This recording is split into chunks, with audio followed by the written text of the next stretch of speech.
আউযু বিল্লাহি মিনাশ শাইতানির রাজীম। বিসমিল্লাহির রহমানির রহিম। আলহামদুলিল্লাহি রাব্বিল আলামিন।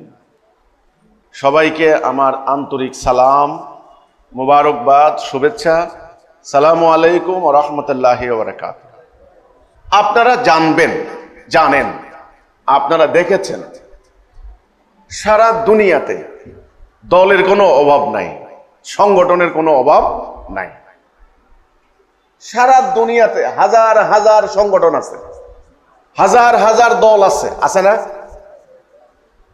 যারা গণতন্ত্র চায়, গণতান্ত্রিক দল, এরকম দল আছে হাজার হাজার। যারা সমাজতন্ত্র চায়, কমিউনিস্ট আন্দোলন করে, মাওবাদী বলেন, লেনিনবাদী বলেন, সমাজতান্ত্রিক দল এরকম আছে হাজার হাজার। আরো আছে সেকুলার আন্দোলন, সেকুলার দল করে, এ ধরনের দল আছে। অন্য ধর্ম বিশ্বাস করে, যেমন ইউরোপে যান, সেখানে খ্রিস্টান ধর্মের আদর্শ দ্বারা উদ্বুদ্ধ, এরকম দল আছে হাজার হাজার। আমাদের মিয়ানমার, থাইল্যান্ড, সিঙ্গাপুর, এই সমস্ত দেশগুলি যান, সেখানে বৌদ্ধ ধর্মের অনুসারী এরকম দল আছে হাজার হাজার। ভারতে সহ অন্যান্য জায়গায় যান, হিন্দু ধর্মে বিশ্বাস করে, এরকম দল আছে হাজার হাজার। এবার আসেন মুসলমানদের মধ্যে, ইসলাম চায়, ইসলাম প্রতিষ্ঠা করতে চায়, কোরআনকে জাতীয় জীবনে প্রতিষ্ঠা করতে চায়, সারা দুনিয়ায় হাজার হাজার হাজার হাজার রয়েছে। কোন কোন দল নির্বাচন করে, নির্বাচন আসলে বলে নির্বাচন আসছে, অন্তত একটা ভোট দেন, ভোট আপনার জান্নাতে যাওয়ার টিকিট। এটা বলে, এটা ওদের কর্মসূচি, এটা বলে ভোট দেওয়া।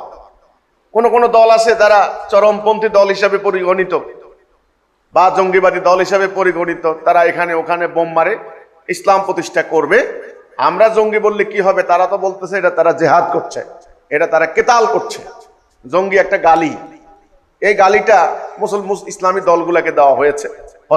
আচ্ছা, এখন হিজবুত তাওহীদটা কি? আপনারা হিজবুত তাওহীদে এসেছেন বা আসবেন। হিজবুত তাওহীদটা কি? হিজবুত তাওহীদের মিটিং এ আসলে প্রথমে অনেকের খটকা লাগে, কি রে ব্যাপারটা কি? এখানে ইসলামের কথা হবে, এখানে দ্বীনের আলোচনা হবে, এখানে মঞ্চে মেয়ে মানুষ বসা, পাশে মেয়ে মানুষ বসা। আমরা তো ইসলামের এই ধরনের আলাপ আলোচনা কখনো শুনি নাই, এটা দেখি নাই। প্রথম খটকা। দ্বিতীয় খটকা লাগে অনুষ্ঠানের মাঝে বা শেষে দু একটা গান টান গাইলে আপনাদের দ্বিতীয় খটকা লাগে, কি ব্যাপার? গান শোনা হারাম, সারা জীবন শুনে এসেছি, হিজবুত তাওহীদের মিটিং এ এখন গান গাচ্ছে এরা, এটা কি ধরনের ইসলাম রে বাবা? এটা আবার কোন ধরনের ফিতনার মধ্যে আমরা পড়লাম। আমাদের এখানে যারা বসে আছেন ম্যাক্সিমাম দেখবেন মাথায় টুপি নাই, গায়ে কোনো লম্বা জুব্বা নাই, ওইরকম ভাবে লম্বা দাড়ি নাই, মানে বোঝাই যাচ্ছে যে এরা খেটে খাওয়া সাধারণ আপামর জনতা। এটা আরেকটা খটকা। কি ব্যাপার? এখানে ধর্মের কথা বলে, ধর্মের লেবাস নাই। আমাকে দেখার পরে আরেকটা খটকা শুরু হয়, উনি একটা ইসলামী আন্দোলনের ইমাম, উনার এরকম লেবাস কেন? তো খটকায় খটকায় খটকায় পুরো অনুষ্ঠান শেষ। আমার আলোচনা শুনতে হলে খটকা নিয়ে বসতে কোনো লাভ হবে না, আপনি বসতে পারবেন না, বুঝবেন না। খটকা মুক্ত হইতে হবে। এমনি খটকা মুক্ত হবেন। আমি একটা সূত্র বলে দিচ্ছি।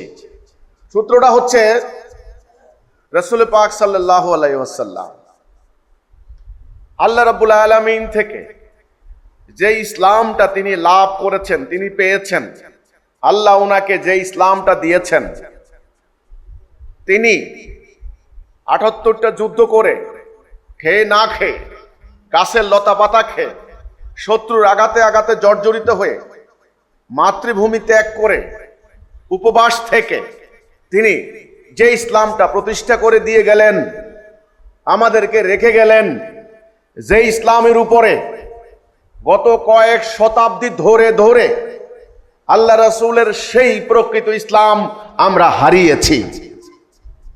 আমরা যে ইসলামটা দেখতে পাচ্ছি, যে ইসলামটা দেখে আমরা বড় হয়েছি, আমাদের বাল্যকাল থেকে আমরা একটা ইসলাম দেখে দেখে বড় হয়েছি, আমাদের আলেম ওলামারা ওয়াজ মাহফিল করে আমাদেরকে যে ইসলামটা শিক্ষা দিয়েছেন, দুর্ভাগ্যজনক সত্য কথা হচ্ছে এই, কষ্টদায়ক বেদনাদায়ক সত্য কথা হচ্ছে এই, ওটা আল্লাহ রসুলের ইসলাম নয়।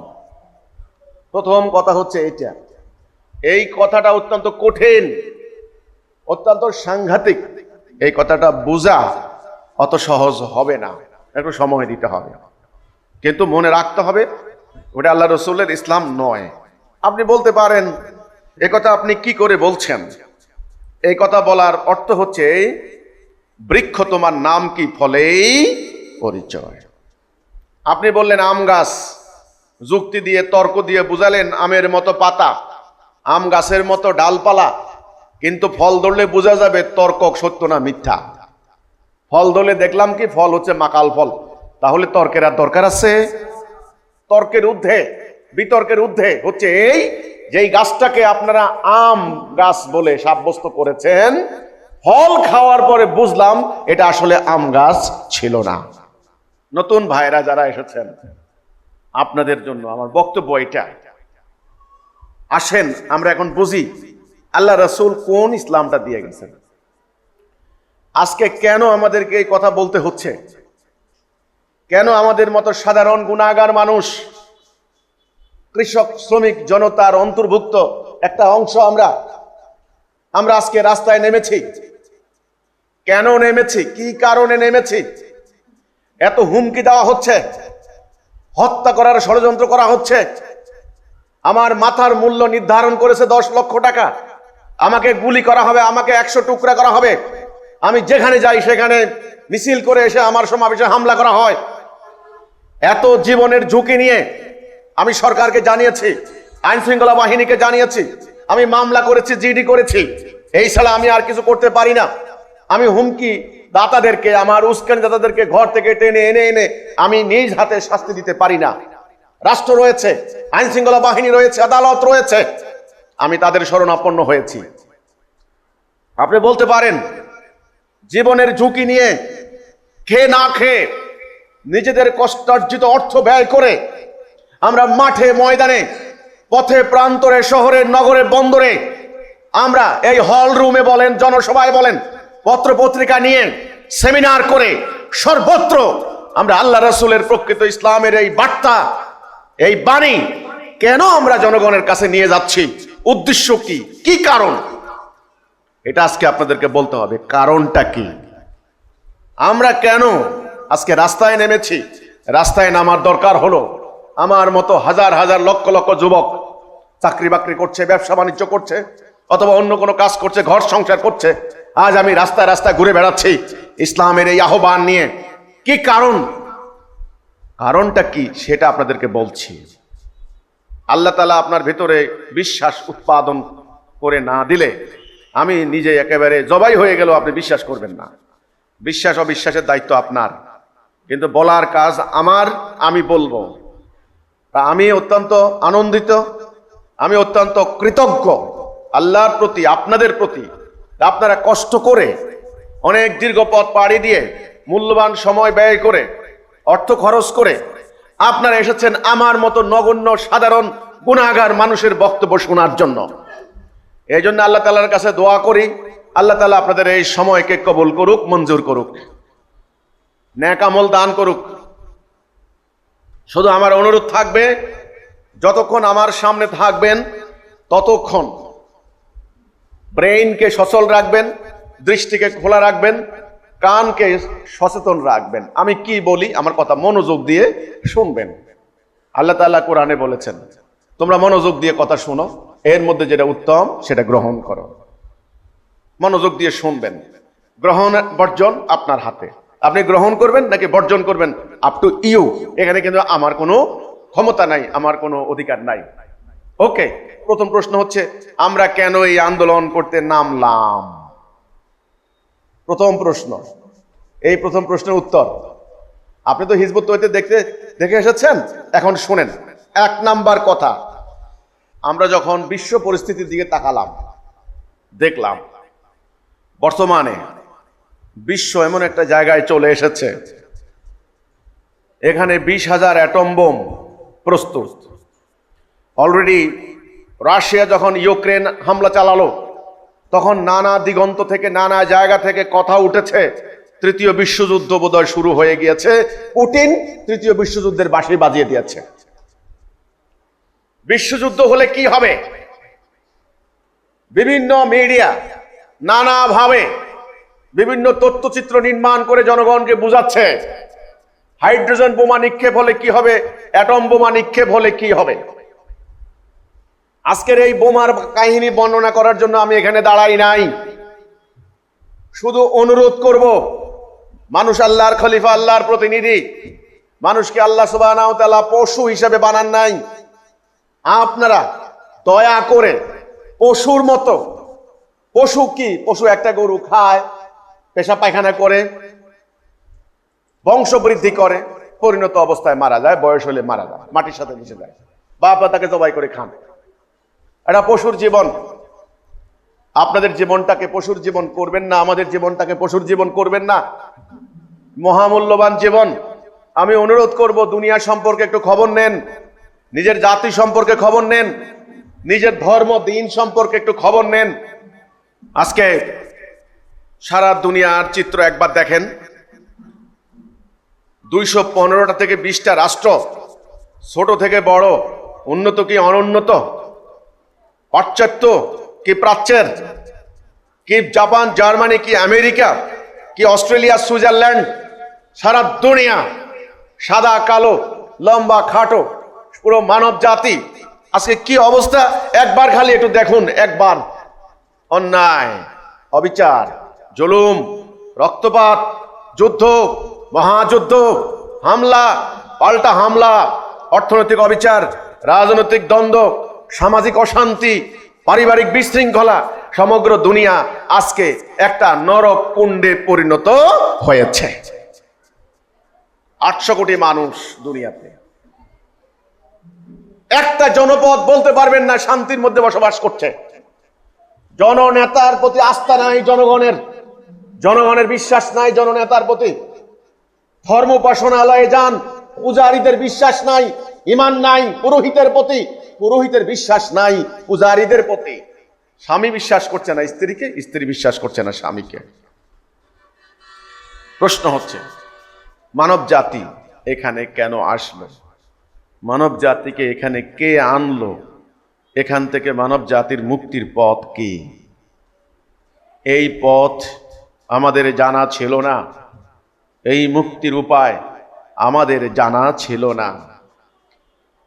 একজন মহামানব এই বাংলার জমিনে যিনি জন্ম নিয়েছেন, টাঙ্গাইলের ঐতিহ্যবাহী প্রখ্যাত বিখ্যাত পণ্যী পরিবার, আপনারা জানেন সুলতানি আমলে যেই পরিবারের সুলতানি যুগে ওনারা সুলতান ছিলেন, ব্রিটিশ আমলে যখন জমিদারি প্রথা ছিল তখনও ওনারা ওই অত্র অঞ্চলের জমিদার পরিবার।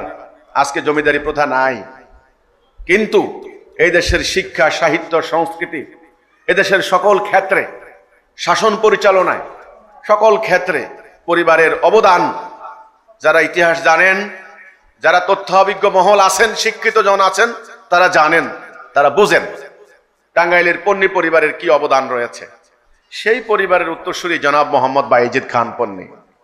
ওনার সন্ধান না পাওয়ার পর, ওনার সন্ধান না পেলে বুঝতাম না এই মানব জাতির মুক্তির পথ কি। মানব জাতিকে রক্ষা করার জন্য জাতিসংঘ তৈরি করা হয়েছে, কিন্তু জাতিসংঘ এই কিছুদিন আগেও বলেছে আমরা ব্যর্থ হয়েছি। জাতিসংঘ পারে নাই, জাতিসংঘ ব্যর্থ, পারবে না। এই অশান্তির থেকে বাঁচার পথ কি?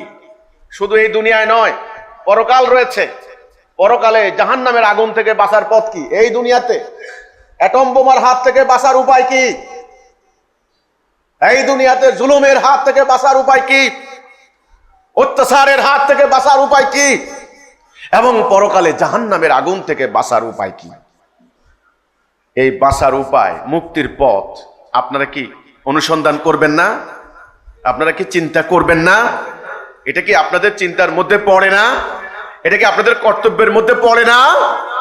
যদি বলেন না আমি চিন্তা করব না, আমি ভাববো না, তবে তাহলে আপনার সাথে আমার কথা বলে কোনো লাভ নাই। কোরআনে আল্লাহ বলেছেন উলাইকা কাল আনআম বাল হুম আদল, পশুর থেকে নিকৃষ্ট। পশুর সঙ্গে কথা বলে কোনো লাভ নাই। আমার রাসূল পাক সাল্লাল্লাহু আলাইহি ওয়াসাল্লাম তিনি আরবের প্রখ্যাত বিখ্যাত কুরাইশ পরিবারের সন্তান। উনার কিসের অভাব ছিল? সবাই উনাকে সম্মান করতেন। কাবার পুরোহিত পরিবার, তৎকালীন মক্কার কুরাইশদের মধ্যে বনু হাশিম গোত্রের আন্ডারে ছিল কাবা। সেই পরিবারের সন্তান নবী করিম সাল্লাল্লাহু আলাইহি সাল্লাম, ওনার সম্মানের কোনো অভাব ছিল না। সেই মানুষটা হেরা গুহায় কি চিন্তা করতেন, কি ধ্যান করতেন? সবাই বলে তিনি ধ্যান করতেন। কি ধ্যান করতেন আমি জানতে চাই, কি ধ্যান করতেন? কি এই মানুষের মুক্তির পথ কি? তিনি দেখেছেন আরব সমাজের অবস্থা, জাহিলি সমাজ, নারীদের কোনো নিরাপত্তা নাই। গলায় রশি দিয়ে মানুষকে কিনে আনতো বাজার থেকে গরু বকরির মতো। চুরি, ডাকাতি, খুন, রাহাজানি, গোত্রে গোত্রে মারামারি, দ্বন্দ্ব, সংঘাত, যুদ্ধ। তারপরে মোহ দেখে মাদকাসক্ত হয়ে অজ্ঞান হয়ে পড়ে থাকতো। কোনো মুক্তির পথ নাই। অনর্থক অহেতুক মূর্তি পূজায় লিপ্ত থাকতো। কোনো বোধ বুদ্ধি নাই, কোনো বিচার বুদ্ধি নাই। এই অন্যায় দেখে, মানুষের এই অশান্তি দেখে, অশান্তির হাত থেকে বাঁচানোর জন্য পথ কোথায়, মুক্তি কোথায়, রাস্তা কোথায়, এ রাস্তা খোঁজার জন্য তিনি নীরবে নিবৃতে একান্তে একাকী হেরা গুহায় বসে বসে ভাবতে লাগলেন। ওনার বয়স যখন 40 বছর পূর্ণ হলো, আল্লাহ ওনাকে পথ দেখালেন, মুক্তির পথ। কিসের পথ? মুক্তির পথ। কিসের থেকে মুক্তি? অভাব, অনটন, ধর্মান্ধতা, কুপমণ্ডকতা, অনর্থক কার্যক্রম, মারামারি, হানাহানি, নির্যাতন, নিপীড়ন ইত্যাদি থেকে বাঁচার পথ, মুক্তির পথ। এবং কি পরকালে জাহান্নামের ভয়াবহ আযাব থেকে মুক্তির পথ। তিনি মুক্তির পথ পেয়ে গেলেন। কি পথ পেয়ে গেলেন? সেখান থেকে বেরিয়ে এসে ওনার কি দশা হয়েছে, কি অবস্থা হয়েছে আপনারা জানেন। ওনার শরীরে জ্বর এসে গেছে, এত গুরুভার। আম্মা খাদিজা ওনাকে বিভিন্ন জায়গায় নিয়ে আশ্বস্ত করলেন যে না, আপনি ভয় পাইয়েন না, আপনি পরোপকারী, আপনি এতিমের হক রক্ষাকারী, আপনি প্রতিবেশীর সাহায্যকারী, আপনার কাছে খারাপ কিছু আসে নাই। ওনাকে আশ্বস্ত করা হলো, ওনাকে নিশ্চিন্ত করা হলো। তিনি মুক্তির পথ পেয়ে গেলেন। এই মুক্তির পথ, এটাই আমরা নিয়ে এসেছি। কাজে এখন বলুন, সমাজ নিয়ে কি আপনারা ভাববেন না? এই মানব জাতি আপনারই জাতি। এই কথাটা মনে করিয়ে দেওয়ার জন্যই এসেছি আমি। আপনি সাদা কালো, আপনি তাকে মিথ্যা মামলা দিচ্ছেন, আপনি হিন্দু বলে হত্যা করছেন, আপনি খ্রিস্টান বলে তাকে জবাই করছেন, করেন, তবে আপনারই জাতি, আপনারই একই পরিবারের সন্তান আপনারা। আপনাদের বাবা মা একজন, মানে একটা পরিবার, বাবা আদম মা হাওয়া। আপনারা সাদা কালো, লম্বা খাটো, বেটে তামাটে, আপনারা যেই রং যেই বর্ণের হন না কেন, আপনারা কিন্তু গোড়ায় এক জাতি। কয় জাতি? এক জাতি, ওয়ান নেশন। ইউক্রেনে বোমার আঘাতে লন্ডভন্ড হয়ে মারা যাচ্ছে আপনারই ভাই। আপনার ভাইটা যদি ইউক্রেন গিয়েছে, হঠাৎ শুনলেন রাশিয়া আক্রমণ চালিয়েছে, বলুন তো আপনার ঘুম হবে? প্রতি মুহূর্তে, প্রতিনিয়ত আপনি খবর নেবেন আপনার ভাইয়ের কোনো ক্ষতি হলো কিনা, আপনার ভাই বেঁচে আছে কিনা, আপনার ভাইয়ের উপরে কোনো আঘাত আসলো কিনা। আপনার ঘুম হবে না। আপনি বাংলাদেশ এম্বাসিতে খোঁজ খবর নেবেন, আপনি মিডিয়ার দিকে চোখ রাখবেন, বাঙালি কেউ মারা গেছে কিনা। একটা মানুষ মারা গেলে সঙ্গে সঙ্গে আপনার কলিজা আটকে উঠে, আপনি ভীত কম্পিত হয়ে যান, হায় হায়, যে লোকটা মারা গেল ওটা আমার ভাই কিনা। আমার এক বন্ধু চট্টগ্রাম ইউনিভার্সিটির স্টুডেন্ট ছিল, সে হচ্ছে এক বাপের এক সন্তান, একটা মাত্র। তা আমি বললাম, দোস্ত খবর কি? বললো, দোস্ত রে, আমি এক যন্ত্রণার মধ্যে আছি। আমি তো এক বাপের এক সন্তান, আমি যখন ট্রেনে উঠি আমার মা টেনশন করতে থাকে, আমি যে ট্রেনে উঠেছি এই ট্রেনটা বোধহয় অ্যাক্সিডেন্ট করতে পারে। ইউনিভার্সিটি যখন মারামারি লাগে, আমার মার কলিজা মানে মোচড় দিয়ে মনে হচ্ছে না ওনার ছেলের সঙ্গে মারামারি লাগছে। বাজারে যদি হইচই করে মনে হচ্ছে যেন ওনার ছেলের গায়ে বোধকে ঘুষি মারছে। আমার মা সার্বক্ষণিক আমার এই টেনশনটা করেন। আমি এক যন্ত্রণার মধ্যে আছি, যেখানে যাই প্রতিদিন মার সঙ্গে কথা বলতে হয়, মা আমি ভালো আছি। এই যে অনুভূতি, যে মানুষটা আজকে বোমার আঘাতে মারা যাচ্ছে আপনারই ভাই, আপনারই বোন। যে বাচ্চাটা জীবন হারাচ্ছে আপনারই ভাইয়ের সন্তান। পুরো মানব জাতি আপনারই জাতি, এক জাতি। কয় জাতি? এক জাতি। এখন বলুন, এই মানুষদেরকে নিয়ে ভাববেন না ভাববেন না? এই মানুষদেরকে ঘৃণা করবেন নাকি মানুষদেরকে ভালোবাসবেন? কোনটা করবেন আপনার ব্যাপার। এই প্রশ্নটার উত্তর আমার জানার দরকার আছে। সেটা হলো আপনারা সমাজকে নিয়ে, মানব জাতিকে নিয়ে, এই মানুষকে নিয়ে, মানুষের কল্যাণ অকল্যাণ, ভালো মন্দ ইত্যাদি নিয়ে আপনার ভাবনার দরকার আছে কি না? বাস আলহামদুলিল্লাহ। কে হিন্দু, কে মুসলমান, কে বাঙালি, কে ভারতীয়, কে নারী, কে পুরুষ, আমি এখন দেখবো না। আমি দেখবো সে মানুষ কিনা, তার কি অবস্থা, পুরো সমাজের কি অবস্থা, আমি আগে সেটা নিয়ে ভাবি। যদি আপনি এটা ভাবতে পারেন, তাহলে আপনি একটা পরীক্ষায় পাশ করলেন। ইবলিসের সঙ্গে চ্যালেঞ্জ হলো, সেই চ্যালেঞ্জে আপনি প্রথম পরীক্ষা পাশ করে ফেললেন। ইবলিস চাইবো আপনি স্বার্থপর, আত্মকেন্দ্রিক হবেন, নিজে খাবেন, নিজে পড়বেন, নিজের ব্যাংক ব্যালেন্স হবে, নিজের জায়গা জমি হবে, নিজের বাচ্চার টাকারে বিদেশে পড়াবেন, আরেকজনের লেখাপড়া না করুক আপনার দেখার বিষয় না। অর্থাৎ স্বার্থপর আত্মকেন্দ্রিক। ইবলিস চায় আপনি যেন স্বার্থপর আত্মকেন্দ্রিক হবেন। দেখবেন একটা গরু সকাল থেকে সন্ধ্যা পর্যন্ত শুধু খায় খায় খায়, খাইতে খাইতে এই বড় লম্বা জিহ্বা তার, দেখেন না, লম্বা জিহ্বা, এই বড় পেট, সারাদিন সে কোনো এদিক ওদিক কিছু তাকায় না। পাশে বোম পড়লো, নিজের বাচ্চাকে নিয়ে জবাই করে ফেলছে, তারপরও সে খায়। আমরা ভাববো, ভাবনার জন্য ব্রেইন, উপলব্ধি করার জন্য হৃদয়, হৃদয় উন্মুক্ত করুন। হৃদয়ে তালা দিবেন না। এই হৃদয় অনেক বড়। ব্রেইনকে সচল করুন। চিন্তা শক্তি অনেক বড়। আপনি চিন্তা করেন, দেখবেন অসাধারণ দুনিয়া। আপনার চিন্তা শক্তি মহাকাশের মতো, আপনার চিন্তার এরিয়া। ব্রেন দিয়ে চিন্তা করুন, ভাবুন, চোখ দিয়ে দেখুন, কান দিয়ে শুনুন, দেখবেন আর্তনাদ, নির্যাতিত নিপীড়িতের আর্তনাদ, আপনি ঘুমাতে পারবেন না। চোখ দিয়ে দেখুন মানুষের লন্ডভন্ড হয়ে যাওয়া, ছিন্ন ভিন্ন হয়ে যাওয়া দেহ, রক্তাক্ত শরীর। দেখুন ধর্ষিতা নারীর কান্না, আপনার চক্ষু ক্লান্ত হয়ে যাবে, আপনি আর তাকাতে পারবেন না। আপনি দুহাত তুলে বলবেন, আল্লাহ সুবহানাহু ওয়া তাআলা, এই দুনিয়া তুমি বানিয়েছো, এই দুনিয়ার মানুষের এই অবস্থা কেন? এত অন্যায়, এত অবিচার, এত জুলুম, এত রক্তপাত কেন? এর থেকে বাঁচার পথ কি আল্লাহ? আপনি নিজেই দেখবেন, তখন অস্থির হয়ে যাবেন। আপনি খেতে পারবেন না, আপনি ঘুমাতে পারবেন না, আপনি স্বাভাবিক জীবন যাপন করতে পারবেন না। সবাই আপনাকে পাগল বলবে, পাগল। আপনি মানুষের ভোগ বিলাস দেখে আপনি ফেল ফেল করে তাকিয়ে থাকবেন। আপনি ভাবনার সাগরে ডুবে গিয়েছেন। সেই বুভুক্ষ আফ্রিকার মানুষের কান্না, যারা গরুর মূত্র পান করছে, আর এদের এই নির্লজ্জ ভোগ বিলাস দেখে আপনি ফেল ফেল করে তাকিয়ে থাকবেন। ওরা আপনাকে পাগল মনে করবে, পাগল। আমরা যে আল্লাহর খলিফা, আল্লাহর প্রতিনিধি, আমাদেরকে কেউ কোনোদিন বলে নাই এই কথা।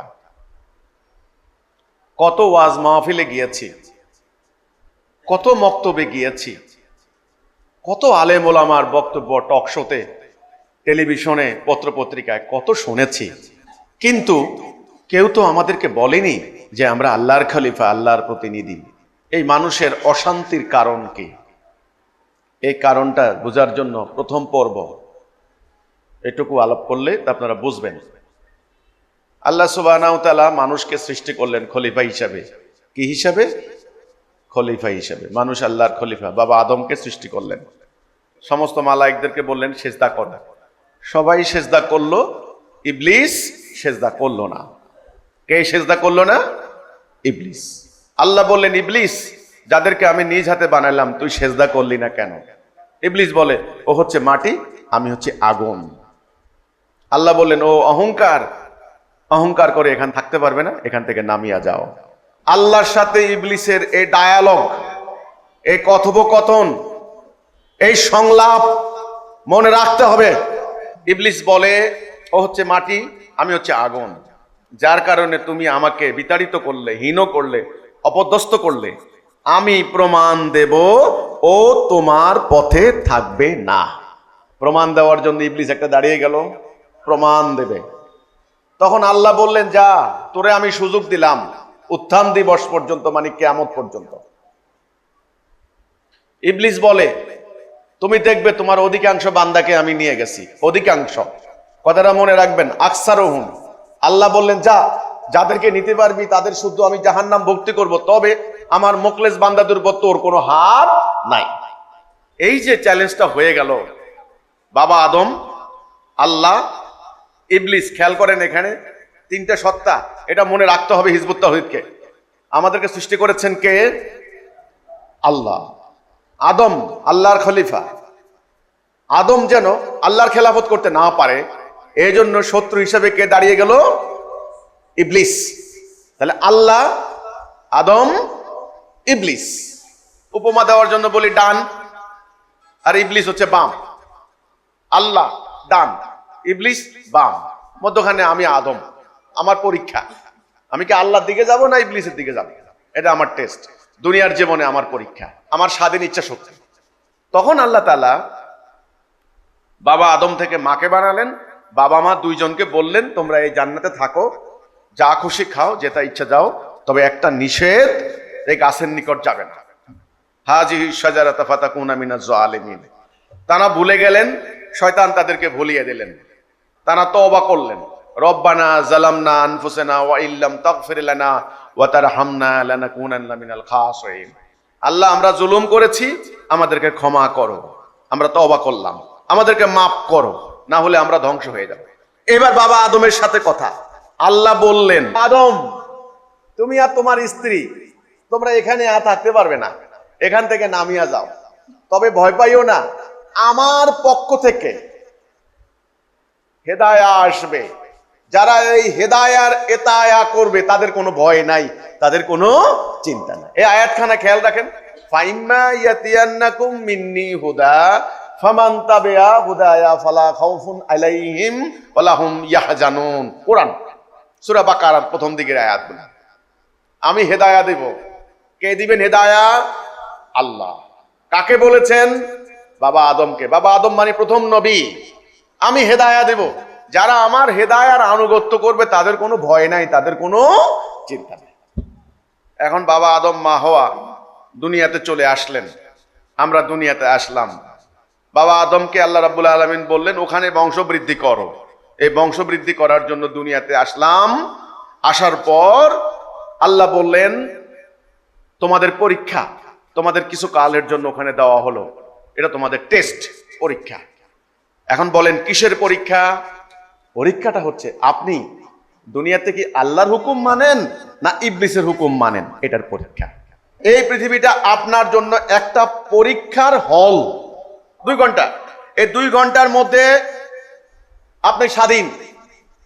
আপনার কলম দেয়, কাগজ দেয়, বলছে লেখো। কি লিখবেন? সিলেবাস আগে দিয়ে দেওয়া হয়েছে। এখন আপনি যদি না লেখেন, এতে করে কর্তৃপক্ষের কোনো দায়ী করতে পারবেন আপনি?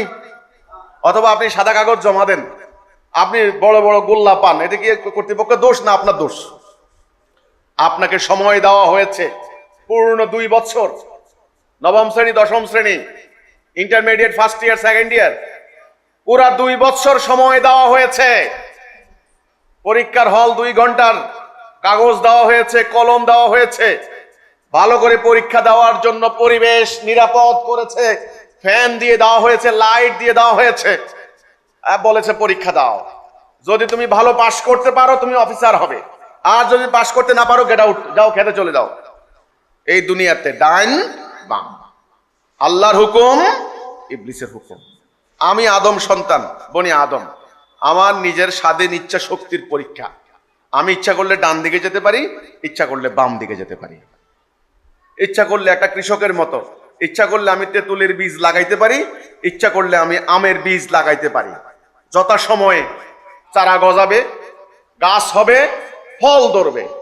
আপনি আম খাবেন, আরে এই বীজ আপনিই লাগাইছেন, আপনি তেঁতুল খাবেন, এই বীজটা আপনিই লাগাইছেন।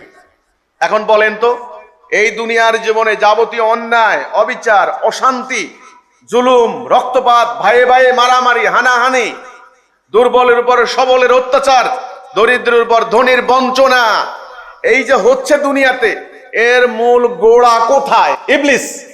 আরে ভাই, আপনি ইবলিসকে দেখছেন? এই বাজারের মারামারি কি ইবলিস লাগাইছে নাকি? আপনি ইবলিসকে দোষারোপ করতেছেন অনর্থক, ইবলিস লাগাইছে মারামারি। আপনারা মারামারি করলেন দুই ভাই। তাহলে ইবলিসের কাজটা কি খেয়াল করতে হবে। ইবলিসের কাজটা হলো আল্লাহ যে হুকুম দিয়েছেন সেই হুকুম থেকে আপনাকে সরাবে।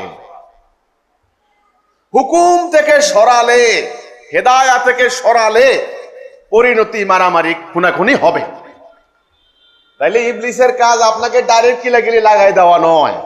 ইবলিসের কাজ হলো কিলাকিলি করার মতো যেই ব্যবস্থা আছে সেই ব্যবস্থা, সেই রাস্তায় আপনাকে তুলে দেবে। বাস, আপনি যাচ্ছেন, এদিকে একটা রাস্তা, এদিকে একটা রাস্তা। এখন এমন একটা মোড়ে আপনি দাঁড়ালেন রিক্সা নিয়ে, একটা লোকের আপনি প্রশ্ন করলেন, ভাই আমার গন্তব্যে যাব, ধরুন আপনি কুষ্টিয়া যাবেন, আমি কি এদিকে যাব না এদিকে যাব? ও জানে বাম দিকের রাস্তাটা খারাপ রাস্তা, গর্ত, কাদা, মাটি, আপনার পা ভেঙে যেতে পারে, আপনি আহত হতে পারেন, দাঁত ভেঙে যেতে পারে। বাম দিকের রাস্তা, আর ডান দিকের রাস্তা পরিষ্কার পাকা রাস্তা, একদম কুষ্টিয়ার রোড। এই লোকটা রাস্তার কোনায় দাঁড়িয়ে আপনাকে কি বললো? বাম দিকে যাও। এবার আপনি গেলেন আর খালি মাইর খেলেন, গেলেন আর খালি মাইর খেলেন। ওই লোকটা কি করেছে জানেন? ওই লোকটা আপনার দাঁত ভাঙে নাই। দাঁত যেন ভাঙে, যেই রাস্তায় গেলে দাঁত ভাঙে, যেই রাস্তা গেলে পা ভাঙে, যেই রাস্তা গেলে শরীরে ময়লা লাগে, ওই লোকটা দাঁড়িয়ে আপনাকে সেই রাস্তা তুলে দিয়েছে। তাহলে রাস্তা কয়টা? দুইটা, ডান বাম, সত্য মিথ্যা, সাদা কালো, আল্লাহর হুকুম, ইবলিসের হুকুম। এটাই আল্লাহ সুবহানাহু ওয়া তাআলা কোরআনে বলেছেন হেদায়া, দালালা। দুইটা শব্দ সূরা ফাতিহার মধ্যে আছে, ইহদিনাস সিরাতাল মুস্তাকিম, সোজা পথ, স্ট্রেট পরিষ্কার পথ, সোজা পথ, এটার নাম হলো হেদায়া। আর হলো এই ধ্বংসের পথ, জাহান্নামের পথ, ভুল পথ, এটার নাম হলো দালালা। ওয়ালাদ-দাল্লিন পড়েন না আপনারা? দালালা। আল্লাহ ওই পথে নিও না, ওই পথে যাব না, সোজা পথে যাব, মুক্তির পথে যাব। তাহলে পথ কয়টা? দুইটা, হেদায়া, দালালা। হুকুম কয়টা? আল্লাহর হুকুম, ইবলিসের হুকুম। এখন বলুন আপনি কোন দিকে যাবেন? এই স্বাধীন ইচ্ছা শক্তি আপনার, এটাই হলো মেইন পরীক্ষা। এখন বলেন মেইন পরীক্ষা কি? আমাদের মূল পরীক্ষা কি? স্বাধীন ইচ্ছা শক্তি, আমার বাছাই করার ক্ষমতা, আমি এদিকে যাব না এইদিকে যাব। ইমামুজ্জামান একটু একটু করে আমাদেরকে বুঝিয়ে দিলেন, ওই বার্তা আমি আপনাদের কাছে নিয়ে এসেছি। আমিও তো জানতাম না ভাই, এত বড় শুভঙ্করের ফাঁকি, ভুল কোথায়, গলদ কোথায়, এটা তো জানতাম না। আসল রোগের কারণ কি, কি কারণে চোখের পাওয়ার চলে গেছে, দাঁত সব পড়ে গেছে, প্রেসার শুরু হয়ে গিয়েছে, কিডনি নষ্ট হয়ে গিয়েছে, উচ্চ মাত্রার ডায়াবেটিস, কি কারণে? কারণটা কোথায়? এই কারণটা তো আমরা বুঝি নাই এতদিন, এখন বুঝলাম। মানুষ কার খলিফা? খলিফা মানে প্রতিনিধি। খলিফা শব্দটা কিন্তু কোরআনে আছে। এখন আমরা তো খলিফা বলে কাপড় সেলাই করে আমাদের কুর্তা কাপড় বানায় খলিফা, কিন্তু মানুষ, পুরো মানব জাতি আল্লাহর খলিফা। পৃথিবীতে আমাদের মূল কাজ কি? আল্লাহর খেলাফত করা। আমাদের মূল কর্তব্য আল্লাহর আনুগত্য করা, আল্লাহর খেলাফত করা। আমরা যেন আল্লাহর খেলাফত করতে না পারি, এই জন্য ইবলিস প্রতিনিয়ত ষড়যন্ত্র করবে, এটাই তার চ্যালেঞ্জ। যেদিন পুরো মানব জাতি আল্লাহর খেলাফত করবে, সেদিন তারা আবার এই শত্রুতা ভুলে ভাই ভাই হয়ে যাবে। দুর্বলের উপর সবলের অত্যাচার হবে না, নারীদের উপর নির্যাতন হবে না, জাতিতে জাতিতে, বর্ণে বর্ণে, গোত্রে গোত্রে খুনাখুনি মারামারি হবে না। শক্তিশালী রাষ্ট্র দুর্বল রাষ্ট্রকে হামলা করে দখল করবে না। পাশের বাড়ির দুর্বল মানুষটাকে ওই প্রভাবশালী মানুষটাকে জুলুম করতে পারবে না যদি আল্লাহর খেলাফত করেন। আর যদি ইবলিসের খেলাফত করেন তবে এইবার হিসাব করেন অন্যায় কত রকম হতে পারে। অবিচার, ইনজাস্টিস, টার্ময়েল, ওয়ার, ব্লাডশেড কত রকম হতে পারে, রেপ দেখবেন তখন। এখন বলুন, এই পৃথিবীর মানব জাতির অশান্তির, অন্যায়ের, অবিচারের, মানবাধিকার লঙ্ঘনের মূল কারণ কি? মানুষ আল্লাহর খেলাফত বাদ দিয়েছে। মানুষ পূজা অর্চনা বাদ দেয় নাই, প্রার্থনা বাদ দেয় নাই, নামাজ রোজা হজ যাকাত বাদ দেয় নাই। আপনি মন্দিরে যান, পূজারীরা ভর্তি, গির্জায় যান, প্রার্থনাকারীরা ভর্তি, মসজিদ মাদ্রাসায় যান, সেখানে নামাজিরা ভর্তি। কিন্তু দুনিয়া চলে ইবলিসের হুকুম, দুনিয়া চলে ইবলিসের খেলাফত। এই পৃথিবীতে যতক্ষণ না আল্লাহর খেলাফত প্রতিষ্ঠা করা না হবে, ইবলিসকে পরাজিত করা না হবে, ততদিন মানবাধিকার লঙ্ঘন হতেই থাকবে, অন্যায় চলতেই থাকবে, যুদ্ধ মহাযুদ্ধ হতেই থাকবে, নারীরা নির্যাতিত হতেই থাকবেন। এক ডিসিম জায়গার জন্য মামলা করেন, আপনি রাস্তার ফকির হয়ে যাবেন, কোনো ফয়সালা হবে না। এখন দুনিয়াতে আপনারা সাক্ষী দেন, পুরো মানব জাতি, আমি পুরো মানব জাতিকে বলছি, পুরো মানব জাতি আল্লাহর খেলাফত করছে না ইবলিসের খেলাফত করছে? ইবলিসের খেলাফত করছে। এখন সিদ্ধান্তে আমরা আসি, তওবা করব। বাবা আদম তওবা করেছেন, আপনি কত বড় মোল্লা মৌলবী হয়ে গেলেন, আপনি তওবা করবেন না? রব্বানা যালামনা আনফুসানা ওয়া ইল্লাম তাগফির লানা ওয়া তারহামনা লানাকুনান্না মিনাল খাসিরিন। আল্লাহ তওবা করলাম, আল্লাহ আমাদের ভুল হয়ে গেছে, আল্লাহ এখন থেকে আমরা সিদ্ধান্ত নিয়েছি আমরা তোমার খেলাফত করব, তোমার হুকুম মানব। এই তওবা করতে হবে আজকে। তওবা করার জন্য আমি বলছি, এতে অহংকার করে কোনো লাভ নাই। যারা গণতন্ত্র করছেন, যারা সমাজতন্ত্র করছেন, যারা সাম্যবাদ পুঁজিবাদ করছেন, যারা ধর্মের নামে নানা ধরনের দলমত তৈরি করেছেন, সবাই মিলে বসেন, তওবা করেন। তওবা মানে প্রত্যাবর্তন করেন, আল্লাহর খেলাফতের দিকে প্রত্যাবর্তন করেন। আমার কথা শুনবেন না? শুনবেন না, অসুবিধা নাই। আমি নগণ্য গুনাহগার, আমার কণ্ঠ ক্ষীণ, আমি জানি আমার কথা শুনবেন না, অসুবিধা নাই। তবে চূড়ান্ত বিনাশ হওয়ার জন্য, চূড়ান্ত রূপে ধ্বংস হয়ে যাওয়ার জন্য প্রস্তুত থাকেন। ইবলিস যে চ্যালেঞ্জ দিয়েছিল, সেই চ্যালেঞ্জে আজ ইবলিস সম্পূর্ণরূপে বিজয়ী। হিজবুত তাওহীদ, আমরা সাধারণ খেটে খাওয়া নগণ্য গুনাহগার কৃষক, শ্রমিক, মেহনতি মানুষের সন্তান, আমরা দাঁড়িয়েছি বাঁচার জন্য, আমরা দাঁড়িয়েছি মুক্তির জন্য, আমরা দাঁড়িয়েছি মানব জাতিকে বাঁচার জন্য। আমরা বাঁচবো, মানব জাতিকে বাঁচাবো ইনশাআল্লাহ। এতদিন বিভিন্ন তন্ত্র মন্ত্রের প্র্যাকটিস করেছি, বিভিন্ন বাদ মতবাদ গ্রহণ করেছি, বিভিন্ন ইজমক্রাসি প্র্যাকটিস করেছি, বুঝতে পেরেছি ওগুলা দালালা, এগুলা ভুল পথ, বাম রাস্তা। আমরা এতদিন বুঝতাম না, এখন বুঝতে পেরেছি। আমাদের দৃষ্টি খুলে গিয়েছে, আমাদের হৃদয় আজ উন্মুক্ত, আমাদের মস্তিষ্ক আজ সচল। আমরা সাদা কালো বুঝতে পারছি, এই সাদা এবং এই কালো আমরা বুঝতে পারছি। আমাদের দৃষ্টি আজ পরিষ্কার, এখন আর আমরা অন্ধ নই।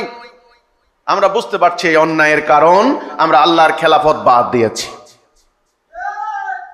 এবার আসুন, আল্লাহর খেলাফত করবেন কি দিয়ে? ভালো কথা, সিদ্ধান্ত নিলাম আল্লাহর খেলাফত করব, কিন্তু আল্লাহর খেলাফত করবেন কি দিয়ে? এটাই আল্লাহ রাব্বুল আলামিন বলেছেন, তোমরা যেন আমার খেলাফত করতে পারো, আমি হেদায়া দেব। সেই হেদায়া হচ্ছে রাইট ডাইরেকশন, সঠিক পথ নির্দেশনা। লা ইলাহা ইল্লাল্লাহ, এই কথাটুকু। আল্লাহ, তোমার হুকুম ছাড়া, তোমার আদেশ ছাড়া, তোমার নিষেধ ছাড়া আমরা কারো আদেশ নিষেধ হুকুম মানব না, মানি না। হুকুম মানবো কার? আদেশ মানবো কার? আল্লাহ। নিষেধ মানবো কার? আল্লাহ। এটা হলো এলাহ। এটা কি? এলাহ। লা এলাহ, অন্য কাউকে এলাহ মানি না। এলাহ মানি কি, কথাটা বুঝতে হবে। আল্লাহ তো রব, আল্লাহ রব না? আল্লাহ রব, রব্বুল আলামিন আমরা বলি। আল্লাহ রব, আল্লাহ খালেক, আল্লাহ মালেক, আল্লাহ রহমান, আল্লাহ রহিম, আল্লাহ রাজ্জাক, আল্লাহ জব্বার। কিন্তু কলেমার মধ্যে কি রব আছে? কলেমার মধ্যে, তাওহীদের মধ্যে কি রহমান আছে, রহিম আছে? তাহলে ওগুলার আলাদা আলাদা অর্থ আছে। রাজ্জাক মানে রিজিক দাতা, সবাই জানেন। ওগুলার আলাদা আলাদা অর্থ আছে। তাইলে এলাহেরও তো একটা অর্থ আছে, আছে না? এলাহ, এলাহ, লা ইলাহ ইল্লাল্লাহ। এলাহ হিসাবে আমি আল্লাহ ছাড়া কাউকে মানি না, এই কথারও তো একটা মানে আছে। এটা তো আরবি বাক্য। আজকে থেকে মনে রাখবেন, এক শব্দে ইলাহের পূর্ণাঙ্গ অর্থ প্রকাশ করা কঠিন। আমাদের ইসলামিক ফাউন্ডেশনের কোরআনের বাংলা অনুবাদে ওনারা এলাহের কোনো বাংলা অনুবাদ রাখেন নাই। এলাহাটা এলাহাই রাখছেন। এটা তো কোনো মানে হইতে পারে না। এর একটা বাংলা মিনিং আছে না? আমি আপনাকে বললাম, please give me a glass of water, দয়া করে আমাকে এক গ্লাস পানি দিন। এই ওয়াটার শব্দটার মানে তো আপনি বুঝতে হবে, না হলে আপনি একবার এটা দিবেন, একবার ওটা দিবেন, একবার ওটা দিবেন, আপনি বুঝতে হবে তো ওয়াটার মানেটা কি। তাইলে এলাহের মানে কি আপনি বুঝবেন না? এলাহের মানে বোঝানো হয় নাই। এলাহের একটা লাইন আপনি বলতে পারেন, এটা আপনি ইংরেজিতে বললে সবচেয়ে সহজ হয়, আপনি বুঝবেন। He who is to be obeyed. তিনি সেই সত্তা, এমন একটা সত্তা, সত্তা যার চূড়ান্ত আদেশ মানতে হয়, যার আনুগত্য করতে হয়, যার হুকুম মানতে হয়। চূড়ান্ত হুকুম দাতা, ফাইনাল ডিসিশন যিনি দিবেন, চূড়ান্ত সিদ্ধান্ত যিনি দিবেন, তিনি হচ্ছেন এলাহ। কথা পরিষ্কার হলো? আপনি খাবেন, কোনটা খাবেন কোনটা খাবেন না, এই সিদ্ধান্ত কে দিবে? যদি বলেন মানুষ দিবে, তাহলে আপনি মানুষকে ইলাহ হিসেবে মেনে নিলেন। যদি বলেন আল্লাহ দিবেন, তাহলে এখানে আল্লাহ এলাহ। আল্লাহ বললেন শুয়োরের গোস্ত খাবে না, গরুর গোস্ত খাও। এই যে আপনি যে গরুর গোস্ত খেলেন, শুয়োরের গোস্ত বাদ দিলেন, এই সিদ্ধান্তটা কার? আল্লাহ।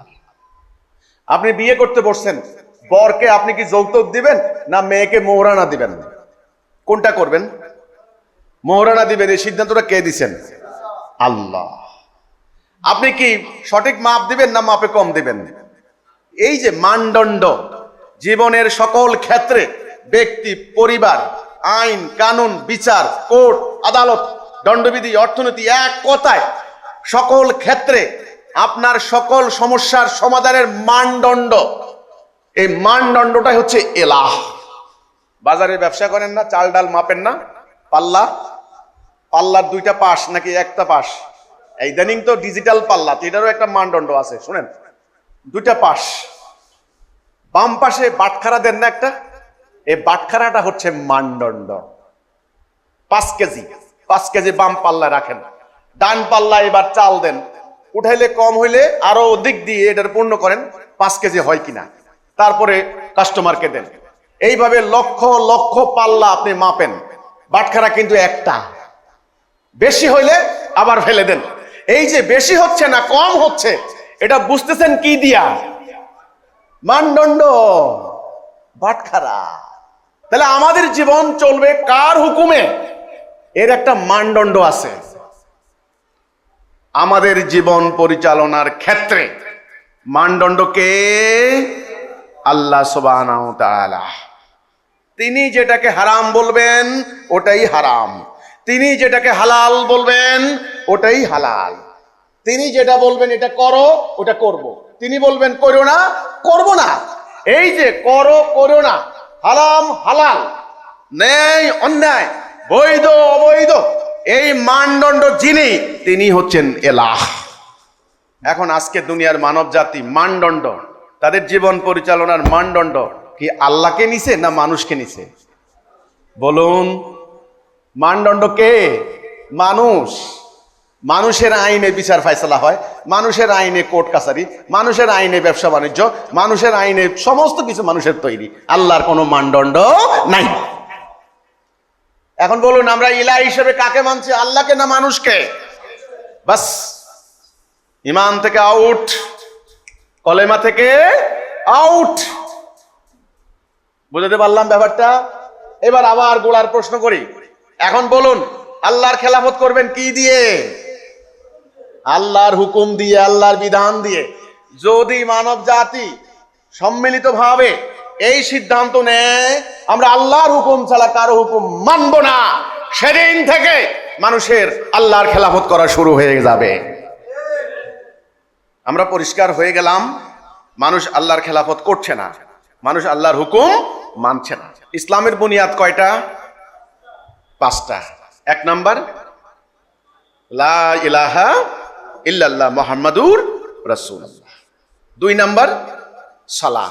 3 নাম্বার, যাকাত। 4 নাম্বার, হজ। 5 নাম্বার, রোজা মানে সওম। আগে কলেমা লা ইলাহা ইল্লাল্লাহ। এই ঈমান যারা আনবে, যারা মুমিন, তাদের জন্য নামাজ। যারা আল্লাহর উপর ঈমান আনবে না, তাদের নামাজ পড়ে কোনো লাভ নাই। 3টা পরিভাষা: আকীদা, ঈমান, আমল। আকীদা, ঈমান, আমল। সবাই খালি আমলের ওয়াজ করে।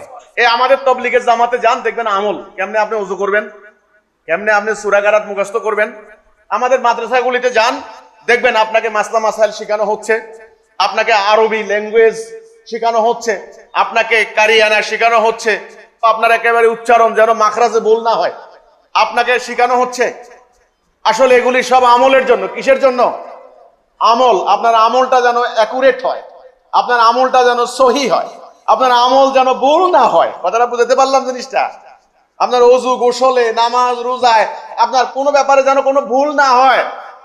সকল জায়গায় খালি আমলের ওয়াজ, আমলের নসিহত, আমলের শিক্ষা, আমল আমল আমল করো। আমার কথা হচ্ছে ভাই, নামাজ আমল, যাকাত আমল, হজ আমল, রোজা আমল।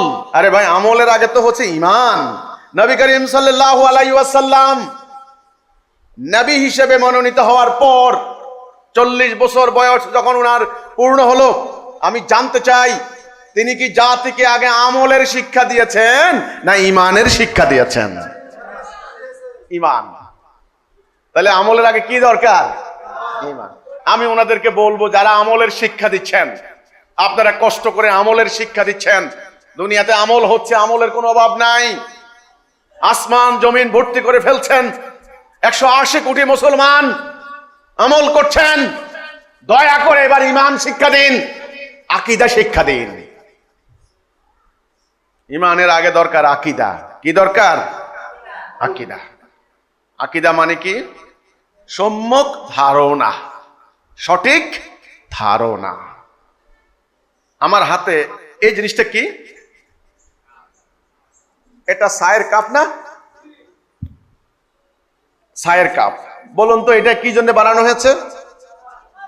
চা খাওয়ার জন্য। আর এটা কিসের গ্লাস? পানির গ্লাস। এটা পানি খাওয়ার জন্য। এটা কিসের জন্য? আপনি গরম লাগলে গামটা মুছে ফেলেন। এটা কিসের জন্য? সমাধান। আমার মাথার উপর একটা ফ্যান, এটা কিসের জন্য? বাতাস দাও। আমার সামনে 2টা মাইক্রোফোন আছে, এটা কিসের জন্য? শব্দ বড় করার জন্য। এই যে আপনি জানলেন, যখনই গরম লাগলো বললাম ফ্যানটা দিয়ে দাও, যখনই পানি তৃষ্ণা শুরু হলো বললাম আমাকে পানি দাও, যখনই কয়টা বাজে সময় দেখার জন্য হলো ঘড়ি দেখার শুরু হলো, যখনই শব্দ বড় করা হলো তখন মাইক্রোফোনের সামনে আসলাম, যখনই গরম লাগলো সঙ্গে সঙ্গে ঘাম মোছার জন্য এটা নিয়ে আসলাম। এই যে এখন বলুন, কোন বস্তু সম্পর্কে ব্যবহার আগে না জানা আগে? ওই বস্তুর উদ্দেশ্য কি, লক্ষ্য কি, কি জন্য বানানো হয়েছে, এটা জানা আগে না কাজ আগে? এখন বলেন, আগে আকীদা জানবেন না আগে আমল করবেন? আকীদা। আগে আকীদা। আকীদা বোঝার পর এই বস্তু সম্পর্কে আপনার ঈমান সঠিক হলো। দুনিয়ার সমস্ত মানুষ যদি আপনাকে যুক্তি দেয় যে এটা দিয়ে লেখে, আপনি বলবেন না, লেখার কাগজ আলাদা, এটা হলো মুখ মোছার জন্য টিস্যু। এই যে আপনার ঈমান হইলো, এটার নাম ইলমুল ইয়াকিন, এটা হলো সঠিক ঈমান। আকীদা না জানলে আপনার ঈমান ভুল হয়ে যাবে। আরেকজন যুক্তি তর্ক দাঁড় করাইলে আপনার ঈমান এখান থেকে নড়ে যাবে। বাস, এখন বলেন ঈমান আকীদা আগে না আমল আগে? আগে ঈমান আকীদা। তাহলে আকীদা মানে জানা, বোঝা, কেন, কি জন্য, কি পারপাস, কি উদ্দেশ্য, এটা জানা। তা আমি তো জানলাম, বস্তু দিয়ে বুঝাইলাম, এবার ইসলাম দিয়ে বুঝাই। ইসলাম দিয়ে বুঝানোর আগে একটা গাড়ির উদাহরণ দিচ্ছি। একটা গাড়ি কি জন্য বানানো হয়? এটা এক জায়গা থেকে আরেক জায়গায় নিবে। এক জায়গা থেকে আরেক জায়গায় নিতে না পারলে দুনিয়ার বড় যত বড় দামি গাড়ি হোক, দাম আছে, লাভ আছে? লাভ নাই। এবার আসুন, আপনাকে যেন এক জায়গা থেকে আরেক জায়গায় নিতে পারে সেজন্য ইঞ্জিন বসানো হয়েছে। ইঞ্জিন চালু করার জন্য তেল দেওয়া হচ্ছে। খালি ইঞ্জিন দিয়ে যেতে পারবেন না, সেসিস দেওয়া হয়েছে। সেসিসকে ধরার জন্য চাকা দেওয়া হয়েছে। চাকা রাস্তা ঘোরার জন্য বাতাস দেওয়া হয়েছে। আপনার লুকিং গ্লাস দেওয়া হয়েছে, স্টিয়ারিং দেওয়া হয়েছে, লিভার দেওয়া হয়েছে, লাইট দেওয়া হয়েছে, আরাম করার জন্য গদি দেওয়া হয়েছে, এসি দেওয়া হয়েছে, গান শোনার জন্য ট্যাপ রেকর্ডার দেওয়া হয়েছে। এ সমস্ত আয়োজন করে একটা জিনিস বানানো হয়েছে, সেটার নাম গাড়ি। খালি ইঞ্জিন দিয়ে আপনি যাইতে পারবেন গন্তব্যে? খালি চাকা খুলে নিয়ে যেতে পারবেন গন্তব্যে?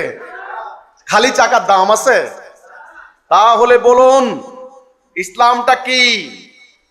আল্লাহর দেওয়া ওই গাড়ির মতো একটা জীবন ব্যবস্থা। এই জীবন ব্যবস্থা আল্লাহ দিয়েছেন, এটা মানব সমাজে কার্যকরী করে অন্যায়, অবিচার, যুদ্ধ, রক্তপাত, মানবাধিকার লঙ্ঘন ইত্যাদি দূর করে ন্যায় বিচার, সুবিচার প্রতিষ্ঠা করা, এটার নাম শান্তি, মানে ইসলাম। গাড়ির মতো কল্পনা করেন, আল্লাহর দেওয়া দিন। এই দিনটা কে দিছেন? আল্লাহ। দিনটার উদ্দেশ্য কি? মানব সমাজে কার্যকরী করে শান্তি প্রতিষ্ঠা করা। গাড়ি বানানোর উদ্দেশ্য কি? এক জায়গা থেকে আরেক জায়গায় যাওয়া। গাড়ি দিয়ে যদি এক জায়গা থেকে আরেক জায়গায় যেতে না পারেন, এ গাড়ির কোনো মূল্য নাই।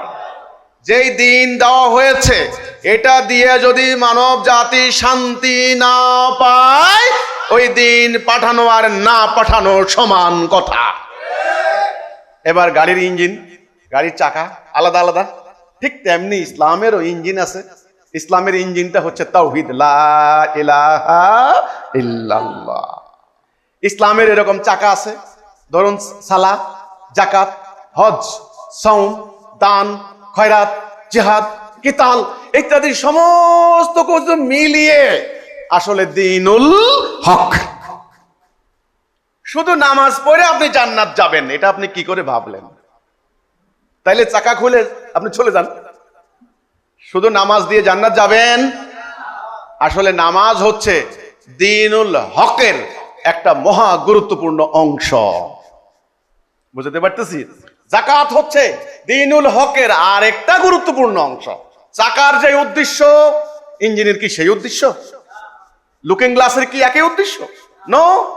তেমনি সালাতের যে উদ্দেশ্য, হজের কিন্তু আরেকটা উদ্দেশ্য, রোজার কিন্তু আরেকটা উদ্দেশ্য। আসলে সবকিছু মিলিয়ে একটা দ্বীনুল হক। কি জন্য? মানব জীবনে প্রতিষ্ঠা করার জন্য। প্রতিষ্ঠা করবেন কেন? শান্তি। কারণ ইবলিস অশান্তি ঘটাবে, আল্লাহর দিন ছাড়া আসলে শান্তি পাবেন না। আগে নামাজটা ভাই কেন, আগে এটা বুঝেন, তারপরে পড়েন। আপনারা এটা মনে করেন না আমি নামাজের বিরোধিতা করছি, নাউজুবিল্লাহ। আল্লাহ ৮২ বার নামাজের কথা বলেছেন, আমি কেন বিরোধিতা করতে পারি? মোমেনদের জন্য নামাজ ফরজ। আপনি নামাজটা আগে বুঝেন, নামাজ কার জন্য, কিসের জন্য, তারপরে নামাজ পড়েন। এই যে আমার ব্রেন, আপনার ব্রেন, ব্রেনের একটা উদ্দেশ্য চিন্তা করা, হাতের একটা উদ্দেশ্য ধরা, হাত দিয়ে চিন্তা করে না, চোখের একটা উদ্দেশ্য চোখ দিয়ে দেখে, কানের একটা উদ্দেশ্য কান দিয়ে শুনে। আসলে এই অঙ্গ প্রত্যঙ্গ সব মিলাই আমি একটা মানুষ। আমরা দিন প্রতিষ্ঠা কেন করব? শান্তির জন্য। আসলে দিন প্রতিষ্ঠা ছাড়া শান্তি হবে না। হিজবুত তাওহীদ হচ্ছে আল্লাহর এই জমিনে, আল্লাহর এই দুনিয়াতে আল্লাহর দিন প্রতিষ্ঠা করার জন্য বহির্গত হওয়া একটা আন্দোলন। হিজবুত তাওহীদ হচ্ছে মানব জাতিকে আল্লাহর তাওহীদের দিকে আহ্বান করার জন্য একটা আন্দোলন। হিজবুত তাওহীদ হচ্ছে মানব জাতিকে এই কথা স্মরণ করিয়ে দেওয়ার আন্দোলন যে মানুষ আল্লাহর খলিফা, মানুষ যেন আল্লাহর খেলাফত করে। হিজবুত তাওহীদ হচ্ছে এমন একটি আন্দোলন যারা মানব জাতিকে আহ্বান করছে, মানব জাতির সামনে প্রস্তাব করছে, হে মানুষ, তোমরা মুক্তি পেতে চাও, তবে তোমরা আল্লাহর খেলাফত করো, তোমরা আল্লাহর হুকুম মেনে নাও, তোমরা আল্লাহর তাওহীদে ঐক্যবদ্ধ হও। হিজবুত তাওহীদ এই ডাক দিচ্ছে মানব জাতিকে, তোমরা বলো লা ইলাহা ইল্লাল্লাহ মুহাম্মাদুর রাসূলুল্লাহ, আমরা আল্লাহ রাসূলের হুকুম বিধান ছাড়া কারো হুকুম মানব না। এই কথার মধ্যে আসো। যদি আসো, তোমাদেরকে দুটি সুসংবাদ দিচ্ছি, দুনিয়ার জীবনে তোমরা ভাই ভাই হবে, তোমাদের মধ্যে বিরাজিত অন্যায়, অবিচার, যুদ্ধ, রক্তপাত, মহাযুদ্ধ বন্ধ হবে, মানবাধিকার প্রতিষ্ঠা হবে, নারীদের সম্মান প্রতিষ্ঠা হবে। এবং দ্বিতীয় সুসংবাদ হচ্ছে তোমরা জান্নাতে যাবে। তোমরা স্বর্গে যাওয়ার জন্য, হেভেনে যাওয়ার জন্য, জান্নাতে যাওয়ার জন্য নানা দলে যাচ্ছ, নানা তরিকায় যোগ দিচ্ছ, বিভিন্ন ধর্মে বিভক্ত হয়েছ। আল্লাহকে সাক্ষী রেখে বলছি, জান্নাতে যাওয়ার পথ একটা, হেদায়া। কয়টা? হেদায়া, লা ইলাহা ইল্লাল্লাহ। তোমরা মুমিন হও, তোমরা জান্নাতে যাবে। তোমরা তাওহীদে আসো, তোমরা জান্নাতে যাবে। রাসূল বলেছেন, মান কালা লা ইলাহা ইল্লাল্লাহ ফাদাখালাল জান্নাহ, যে বলল লা ইলাহা ইল্লাল্লাহ সে জান্নাত যাবে। হিজবুত তাওহীদ হচ্ছে মানব জাতিকে আল্লাহ তাওহীদের দিকে আহ্বানকারী দল। আর মানব জাতিকে বলছে, যদি তোমরা আমাদের এই প্রস্তাব প্রত্যাখ্যান করতে পারো, তোমাদের স্বাধীন ইচ্ছা শক্তি রয়েছে, তোমাদের স্বাধীনতা রয়েছে, তোমরা নিজেরাই বলো, ফ্রিডম অফ স্পিচ, তোমাদের কথা বলার ফ্রিডম রয়েছে, তোমরা প্রত্যাখ্যান করতে পারো, করো।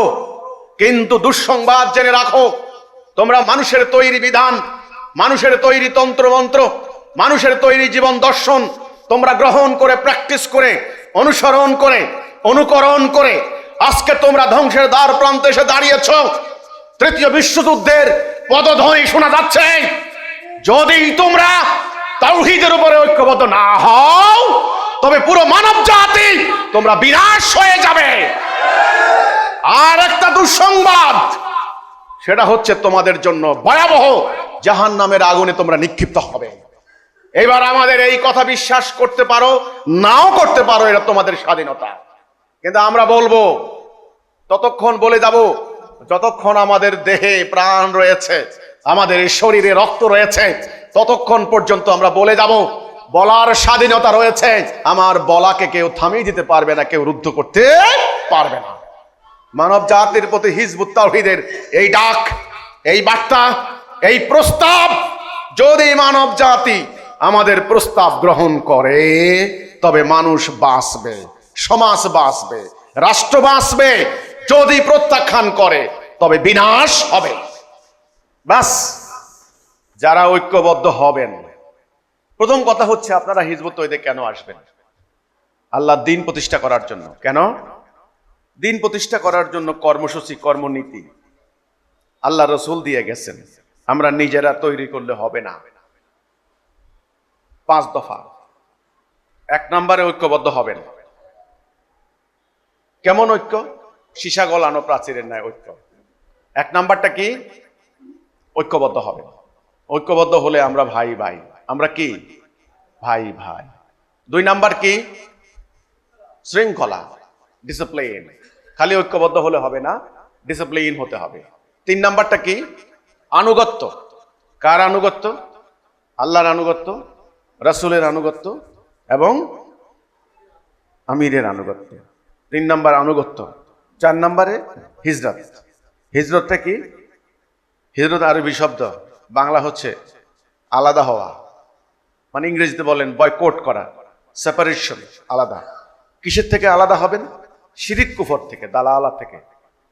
যারা তাওহীদে নাই, তাওহীদের বিরোধিতা করে, তাদের থেকে আলাদা, মানে তাদের সাথে আপনি কোনো ইবাদত করতে পারবেন না।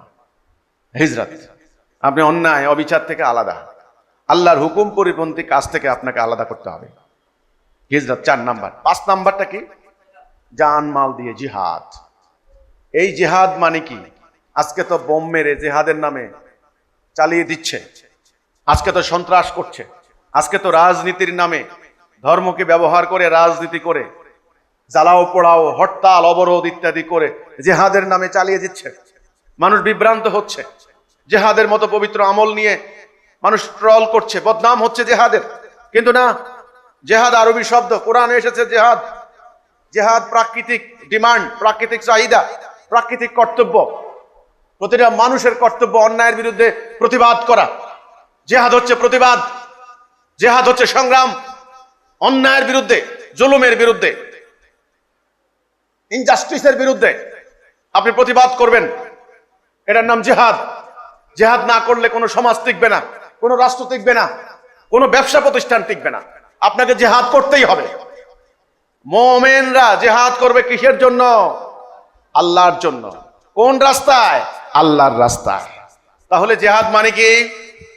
আটমোস্ট স্ট্রাগল, সর্বাত্মক প্রচেষ্টা, সর্বতরূপে সর্বত উপায়ে চেষ্টা, প্রচেষ্টা, সংগ্রাম, এটার নাম জিহাদ।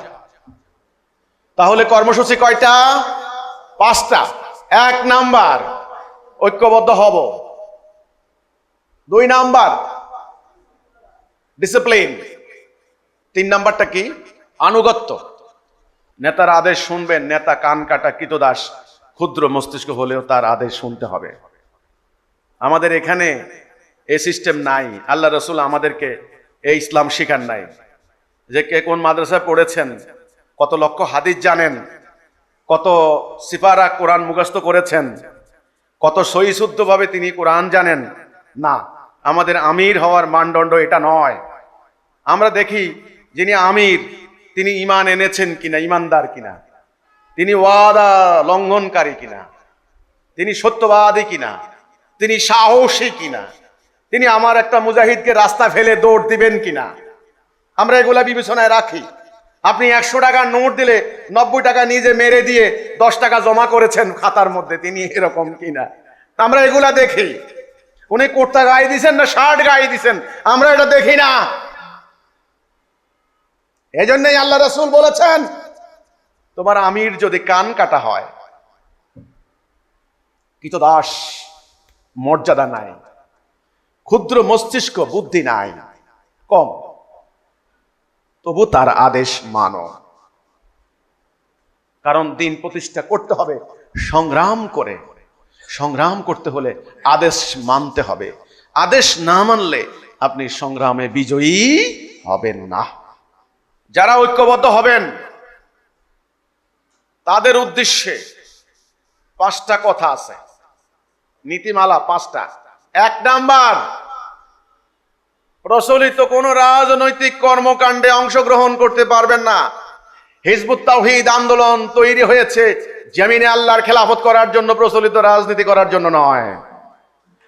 যারা রাজনীতি করেছেন তাদেরকে বলবেন, ভাইয়েরা বোনেরা, অনেক রাজনীতি করেছেন, অনেক নেতা কর্মী হয়েছেন, এবার একটু থামুন দয়া করে। যে রাজনীতি জাহান্নাম নেবে ওই রাজনীতি না করে আসুন সবাই মিলে আল্লাহর খেলাফত করি।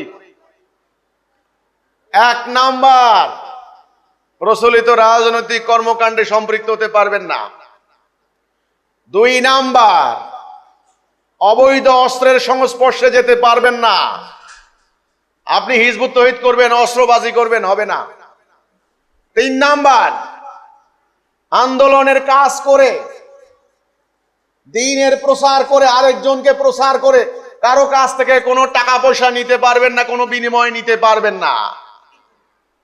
এ কথা বলতে পারবেন না, তাহলে আমি কি কইরা খাবো? তবে আপনার জন্য কাজ করা বাধ্যতামূলক নয়, আপনার জীবন ধারণ করা এখন ফরজ। বিনিময় নিতে পারবেন না কারো কাছ থেকে।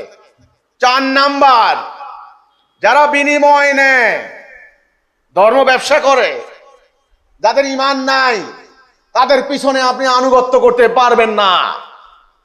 আমার এই কথা কোনো গোপন কথা নয়, আমি লক্ষ জনতার সামনে বলে দিয়েছি। আমার বাড়িতে হামলা হয়েছে 4 বার, লড়াই হয়েছে, সারা দিন যুদ্ধ হয়েছে, 2টা ভাইকে জবাই করেছে। পুলিশ পরিস্থিতি নিয়ন্ত্রণ করার জন্য 2500 রাউন্ড গুলি বিনিময় করেছে। র্যাব, পুলিশ, বিজিবি, একসঙ্গে গোয়েন্দা সংস্থা, ডিজিএফআই, এনএসআই, পুরো জেলার সবাই মিলে ছিল উপস্থিত। এলাকার মানুষকে জিজ্ঞাসা করেছে এদের কি অন্যায়। মানুষ বলেছে এরা কোনো অন্যায় করে নাই, কোনো চুরি ডাকাতি করে নাই, কোনো খুন খারাপি করে নাই, মানুষকে জোর করে জোর জবরদস্তি করে নাই। ওরা একটা কথা বলছে, যারা টাকার বিনিময়ে ওয়াজ করে, টাকার বিনিময়ে মুর্দা দাফন করে, টাকার বিনিময়ে ধর্মকর্ম করে, এদেরকে এরা মানে না। আমাদেরকে জবাই করবে, করো। হত্যা করবে, করো। কিন্তু তোমাদের অন্যায় আবদার আমরা মানব না। যেটা অন্যায় অন্যায়। আজকে সময় এসেছে সবাই মিলে যদি অন্যায়ের স্রোতে গা ভাসিয়ে দেন, জীবনে এই জাতি আর পথ পাবে না। এই জন্য কাউকে না কাউকে দাঁড়াতে হবে স্রোতের বিপরীত। আছে তো এই হিম্মত? আছে কি না? কর্মক্ষম কেউ বেকার থাকতে পারবেন। রেজেক হাসিল করতে হবে, রোজগার করতে হবে। তাহলে যারা যোগ দিবেন তাদের জন্য মূলনীতি কয়টা? 5টা। 1 নাম্বার, রাজনীতি করা যাবে না। 2 নাম্বার, সন্ত্রাস অবৈধ অস্ত্রের সংস্পর্শে যাওয়া যাবে না।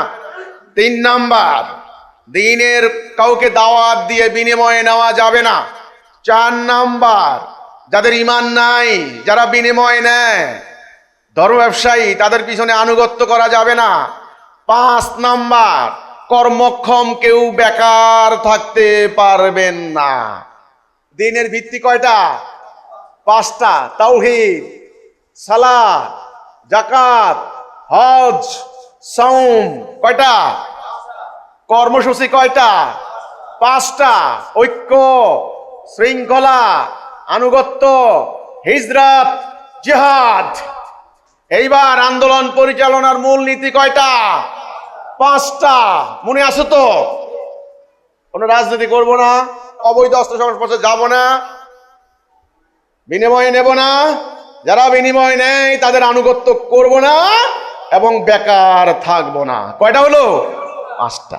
এই কর্মসূচিতে যারা আসবেন, আমরা ভাই ভাই, আমরা কি আত্মার সম্পর্ক, রক্তের সম্পর্ক থেকেও আপন।